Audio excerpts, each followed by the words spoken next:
মুসলিম হচ্ছে সেই লোক যে আল্লাহর কাছে নিজের ইচ্ছাকে সমর্পণ করে। আর ইসলাম শব্দটার মূল যে আরবি শব্দটা সেটা সালাম, যার মানে শান্তি। আরেকটা মূল শব্দ সালেমা বা সিলম, যার মানে সর্বশক্তিমান ঈশ্বরের কাছে আত্মসমর্পণ করা। তাহলে এক কথা ইসলাম মানে আল্লাহ তাআলার কাছে আত্মসমর্পণ করার মাধ্যমে শান্তি অর্জন করা, সৃষ্টিকর্তার কাছে আত্মসমর্পণ করা। সকল নবী রাসূল একটা বাণী প্রচার করেছেন, আর কেউ যদি নিজের ইচ্ছাকে আল্লাহ তাআলার কাছে সমর্পণ করে তাকে বলা হয় মুসলিম। পবিত্র কোরআনে সূরা আলে ইমরান অধ্যায় নম্বর 3 আয়াত নম্বর 52 যে ঈসা আলাইহিস সালাম অর্থাৎ যীশু খ্রিস্ট ছিলেন মুসলিম।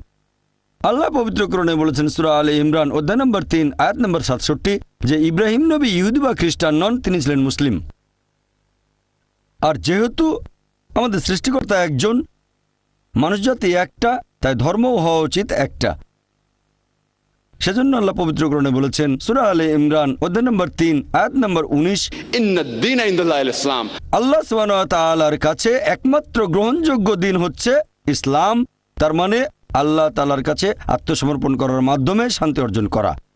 আল্লাহ এই কথা আবারও বলেছেন সূরা আলে ইমরান অধ্যায় নম্বর 3 আয়াত নম্বর 85 যদি কেউ ইসলাম ব্যতীত অন্য কোনো ধর্ম গ্রহণ করে সেটা আল্লাহ তাআলা